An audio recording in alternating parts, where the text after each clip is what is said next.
a teacher's unusual reward for their students, our thoughts on the Supergirl trailer, and the DeflateGate scandal, all on episode 29 of the Culture and Arts Podcast.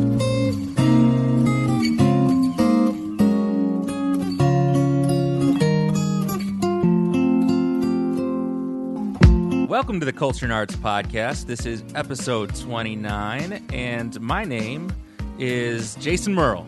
Jason, how are you? Or Joe, how are you today? Man, I really messed that up. Something's a little off today, apparently. But I was going to go for the backwards introduction, and I was going to call myself Jason, was going to call you Joe, and I just screwed it up by calling you Jason. I just ruined my whole charade. Couldn't even get through the first sentence. I couldn't, yeah. So how are you, Jason? I'm good. How are you? Good, man. We've stumbled upon something very strapping, something very whipping, mind-bogglingly entertaining. I don't know.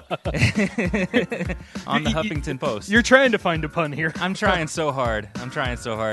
Tell me about this article that you found on the Huffington Post, because I think that it's going to be something where our audience is a little shocked. Yes. Because I know that we were.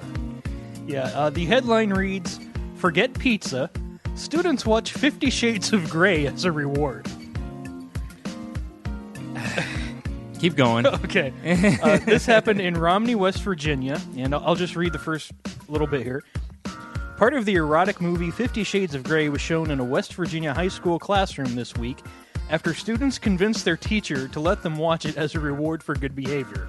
Did he not know what it was? Apparently.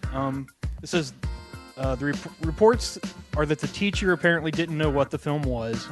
Hampshire High School principal Jeff Wooder says the film was shut down after 10 minutes when an assistant principal walked by and saw what they were watching, and apparently the school prohibits watching films of any kind in the classroom. So, was this a legit teacher, or was it a substitute teacher? It doesn't really give any details about that. It just says a teacher. So I'm assuming it's a regular teacher. Okay. He must have had his head under a rock. Yeah. You know? Well, it had to be a guy, because every woman out there's read the books. Well, yeah.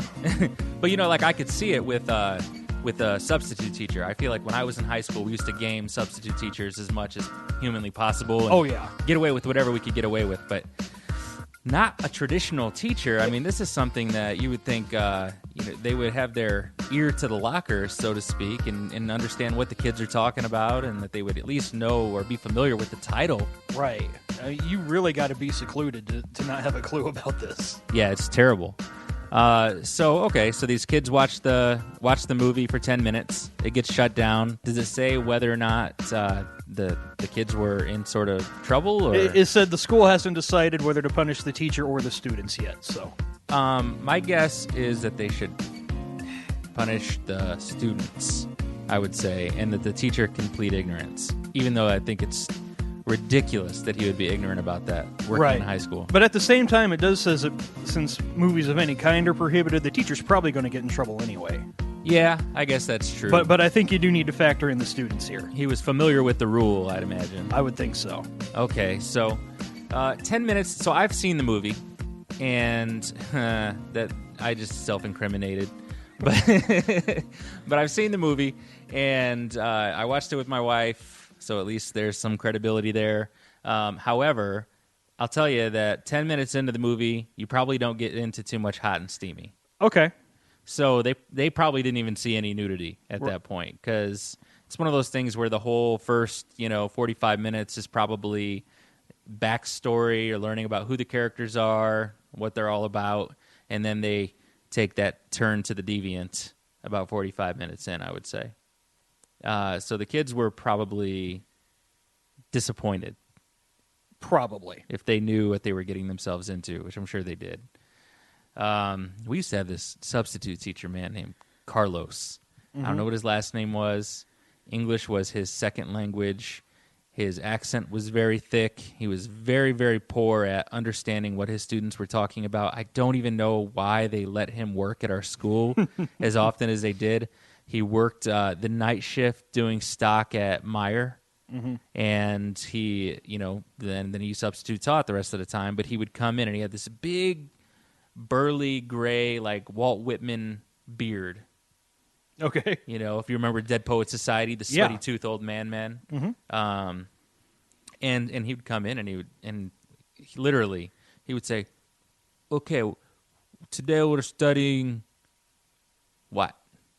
And he would say, "Actually, you know, usually when there's a substitute teacher, we just kind of sit around and talk about, you know, our the things that we're studying." Really? Yeah. I mean, there's really no protocol for when a sub's in the classroom, so you know, we just kind of chat amongst ourselves and, you know, study whatever we need to some extra help on. Oh, well, okay, sounds good. Okay. And I mean, that's what we did every single time, except for one time.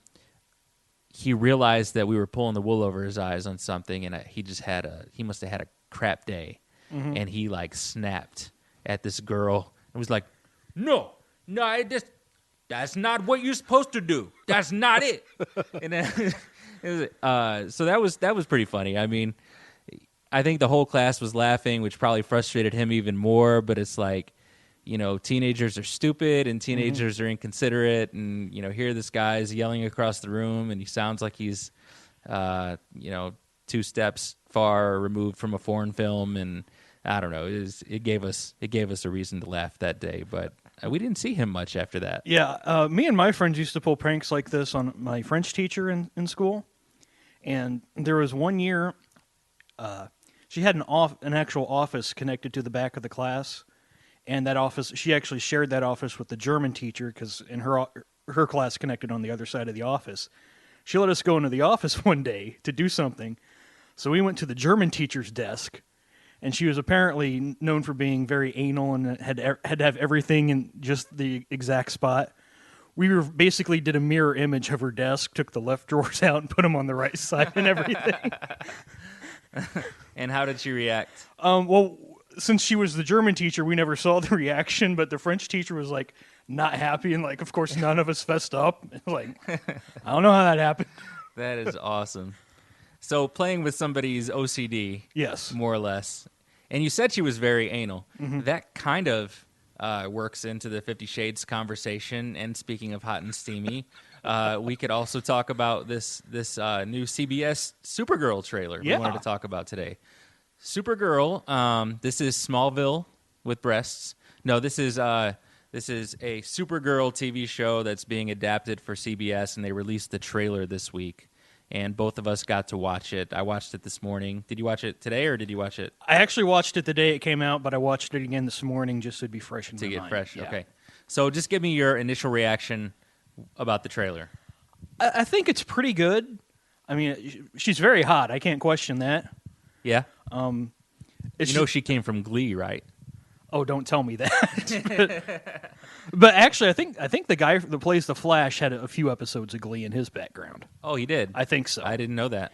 But I just ultimately, there's only so much excitement I'm going to have for Supergirl. It's not like it's going to be a Batman or a Superman. It's just.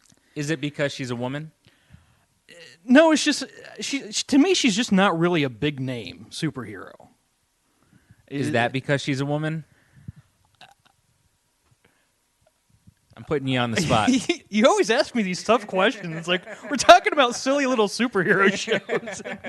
I know, but there was a story this morning that was like critics of the trailer were complaining that she was dressed too sexy or something, and it's like there's a movement of people out there who are frustrated that female superheroes already aren't taken seriously enough.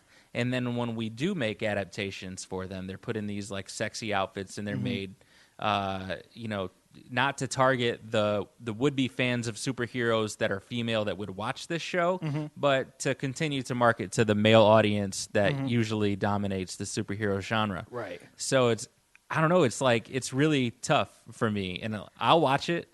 I think it looks, you know, cool. It seems like kind of a lighthearted superhero story.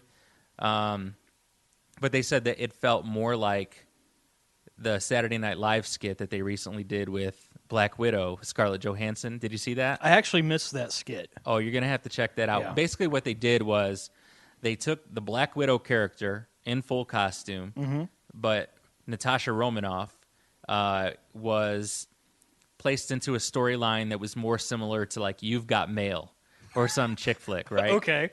and so they made her to be like this bright-eyed, bushy-tailed, optimistic Meg Ryan type character, and then she became Black Widow as almost like a side job. She might as well have been delivering pizzas, but then every night she came home and she was reading Jane Austen novels or something. Well, I've heard a lot of critics kind of say what you're saying. It seems more like a Saturday Night Live bit, but I've heard a lot of regular people I've heard actually say this trailer seems to capture more of what the Superman universe should be than the last Man of Steel movie did. Because that was darker? Yes. And so, yeah, and this trailer reminded me of Smallville, kind of. Like, it was, and I don't mean she's down on the farm, because she's obviously, like, in a city or something, maybe New York. However, or I guess it would be Metropolis, wouldn't it? I think she works out of Metropolis. Okay. She might work out of a different city, I guess. But regardless, it's maybe less country, less folksy than Smallville. However, if you look at the cinematography, that's the word I'm looking for. It seems bright. It seems friendly. Yeah, it's not as dark as Smallville. And like the critics of Smallville, said we waited 10 years before we ever saw him in costume. Not going to be an issue here. But I didn't think Smallville was dark right off the bat, though. Really? No, I mean, maybe once he had been like crucified, like in the earlier episodes or whatever, he hung up in the cornfield. Yeah. But like as far as like just a kid going through high school, dealing with bullies, dealing with like teenager issues, that seems where they started it off at. His best friend's working for the yearbook. That kind of stuff is more. That's fair. It's more lighthearted. That's fair. And some of Chloe Sullivan's jokes were just right off a popsicle stick. It's been a while since I've watched anything from the early days. But all right.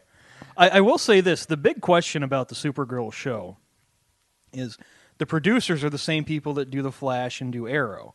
Yeah. And so the question is how much are they going to be able to tie it all into one universe?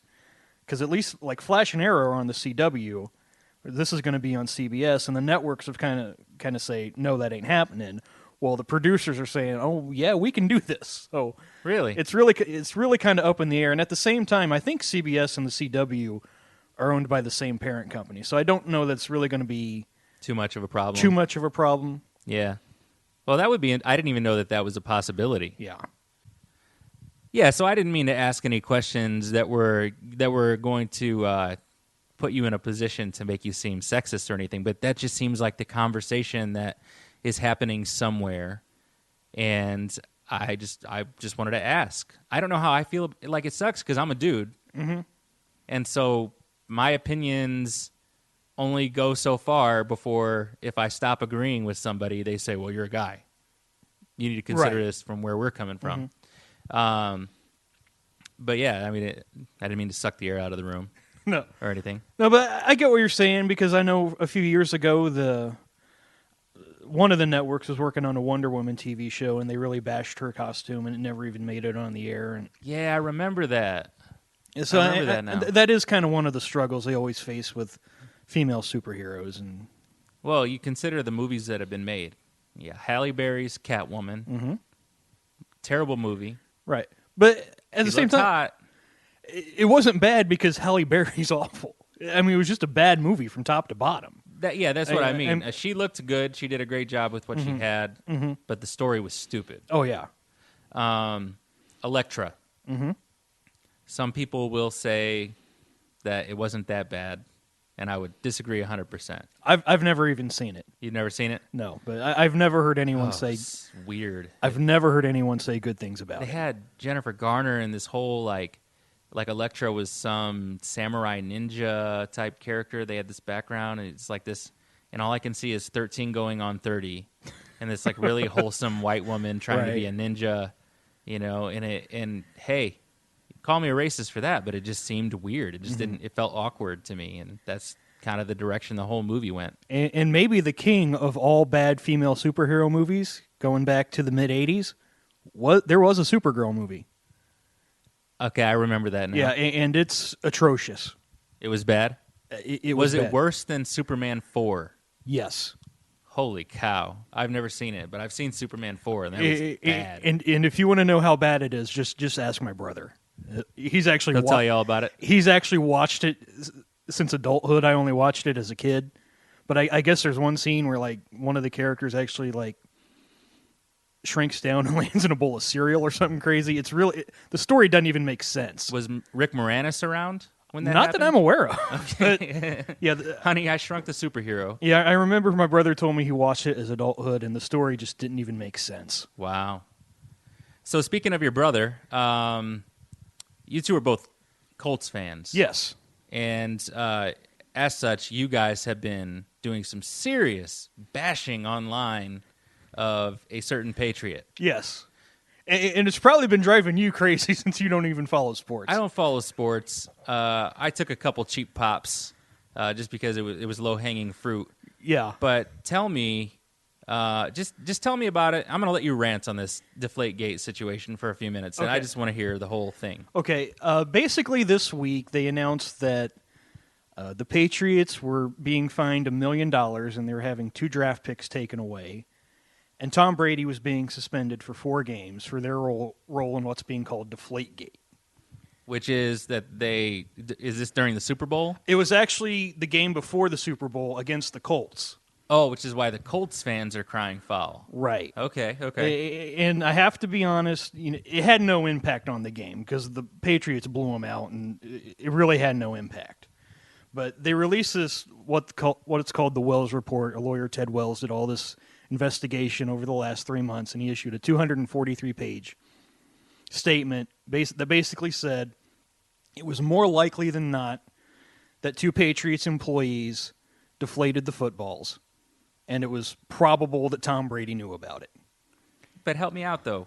The teams, when they play each other, they don't use the same balls? No, basically each team provides their own balls. Why is that?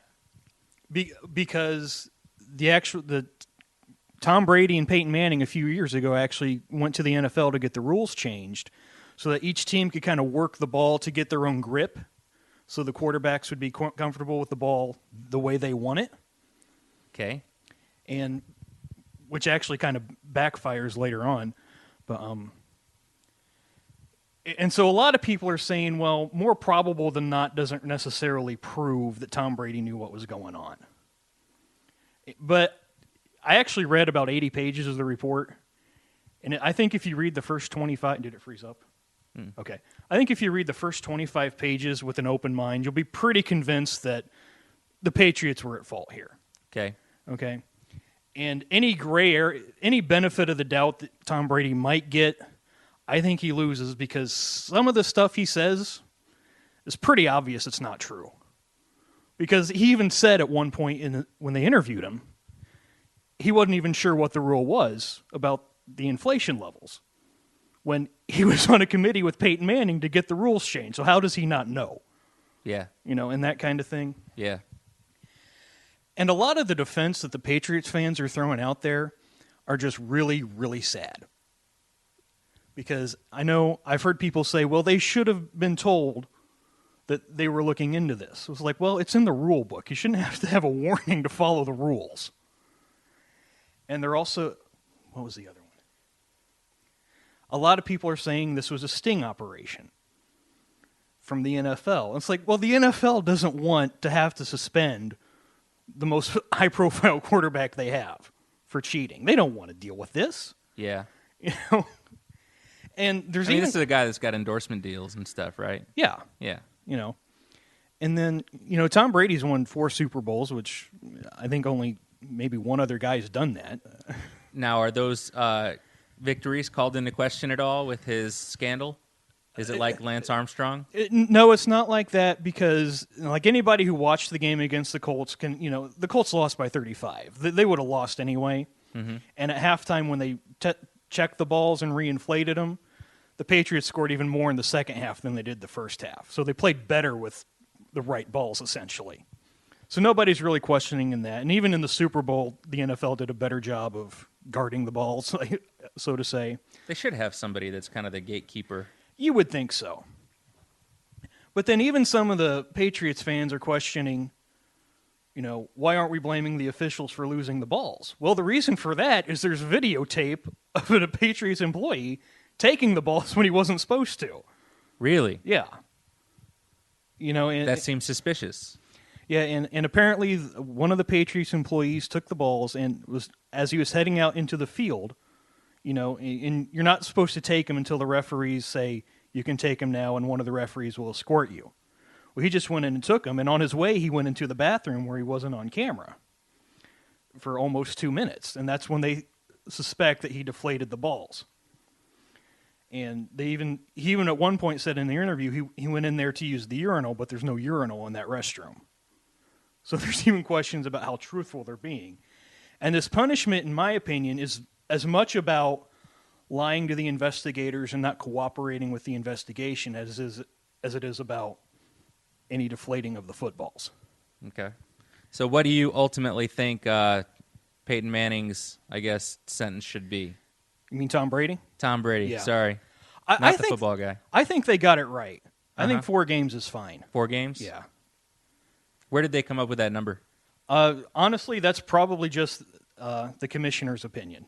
Okay. Because people have been suspended for lying before and gotten 8 games. The coach for the Saints a few years ago was suspended for an entire year for lying in an investigation. Do you think it's a stab at his credibility or reputation as a player? Is it something that people are going to always watch him with kind of a sideways look to see if he's doing something wrong from here on out? I don't think it's going to affect him as a quarterback because it really does. It doesn't take away from how great he's been, and it doesn't really conclusively prove he knew about this. There's still a little bit of doubt. I think it does say a lot more about his character because he pretty clearly lied, and that kind of thing. Well, when it comes to lying to that many people, whether you're inflating, deflating, infuriating, whatever, one thing's for sure in the NFL, it takes balls. Yes. And with that, we're already upon that mark where we should start to tip the cap for the week. Is there anything else you want to say about DeflateGate before we wrap that up? If I can throw one more thing out there, another excuse the Patriots are using is what they call the ideal gas law, where if you inflate a ball in a warm room and take it out in cold weather, it's going to naturally lose air pressure. Like tires. Right. But the report specifically says that the amount of air that the Patriots balls lost compared to the amount of air the Colts balls lost was significantly more. Okay. Whereas if it was the environment like that, it would have affected all the balls roughly about the same. Because basically the Patriots balls lost about 2 pounds of pressure, whereas the Colts balls lost like a half a pound. So, okay, something happened there. Yeah, it sounds funky. Yeah. So if you did it, shame on you. But it looks like you're being penalized either way. Right. So who are you going to tip the cap to this week on episode 29? I'm going to tip my cap, and my brother will be really happy with this, to David Letterman. He's starting his final week as host of the Late Show. And who's his replacement? Stephen Colbert. And that's for sure? Yeah. Mm-hmm. Oh, that's cool. Okay. Yeah, I think he starts in September. Nice. That'll be a good replacement for him. I think so. I still don't think he'll compete with Fallon, which would upset your brother. But, yeah, a good replacement. I think they each have their strengths, and because you're not going to find somebody who's going to be better at what Jimmy Fallon does than Jimmy Fallon. So you got to find somebody that does something different, and I think that's what Colbert's going to do. Yeah, I just think that with Fallon, the strength that he brings, and I think what David seems to not grasp is that he's got his pulse on the generation. He is like the millennial man. And so Carson, Leno, Letterman, all different generations, that they kind of represented. But I don't think anybody's going to tap into that like 90s fanboy the way that Fallon does. Right. It's not that just that he's, like you said on Facebook earlier, you said he's a song and dance man. It's like, yeah, to a certain degree, but he understands the trends, like Jimmy Fallon is what's trending. And that's, that's what people like to see in this world of I saw an article the other day that said that a Microsoft conducted a study on 2,000 Canadians, and I'm not sure, they were in Ontario, which is probably why Canadians, that's where they did the survey. But they did a survey with these 2,000 Canadians and then performed EEGs on like 194 of them or something to check out their brain waves and whatever. The purpose was to find out, I guess, to try and gauge the attention span of a person. Okay. Because it was once thought back in, I want to say 2007, 2008, that people had an attention span of about 12 seconds. Now, for comparison, a goldfish, 9 seconds is what is widely believed. So not too much more. Right. However, this new study shows that people who are regular engagers in social media, now that we live in a generation that we're multi-screeners, we can watch TV and be on our phones at the same time. The study revealed that we are more looking like we have attention spans of about 8 seconds, which means for the first time in human history, as far as we know, people have attention spans that are less than a goldfish, which is embarrassing and crazy. But when you take that population of people, the 8-second attention span crowd, right, and then you look at someone like Fallon and his ability to produce a show, but make the most important parts of those shows, the highlight reels of each show, go viral, so that his reputation among the 8 seconds of attention crowd goes up. Right. You know what I mean? Like, nobody can do that the way that he does. And I think he deserves kudos for that. I think he's the best right now that late night has. I would agree with that. And I know when David used to be on the show, we went back and forth with him about this stuff all the time. But, yeah, okay. So you're tipping the cap to David Letterman. Yes. Okay. And ironically, I had set out to tip my cap to your brother today, to David Merle, because he left a message somewhere recently, and he and I talked. He's listening to podcasts now all of a sudden. Yeah. He's gotten into the podcast world. And so as a proprietor of 2 podcasts and someone who participates in a third, and I don't know. I think anybody that listens to podcasts is all right in my book. And, well, David's always been all right in my book, but the fact that he's listening to podcasts now all of a sudden more regularly, to me, makes him even more cool. So if you want your stock to go up with the hosts of the Culture and Arts podcast, one of the very first things that you can do is listen to the Culture and Arts podcast. Definitely. So tipping my cap to David for being a listener of podcasts. If you want to know more about the Cap or any other podcast that we've mentioned, we are Libertarians. I'm working on one now with my job called the Ale Underground that's more about craft beers. You can look that up. But just go to iTunes or anywhere that you can find podcasts on your phone, download a podcasts app or whatever, and just hit the button that says subscribe. Search for the show, hit subscribe. Shows will automatically upload to your phone or wherever you listen to your podcasts every week, your computer, and you'll always be in the know with what's going on. And we at the Cap would encourage that because we like to see our numbers go up, and we like to know that we're not just sitting here and ranting about today's topics for fun, that people are actually listening. That's always a good thing. Definitely.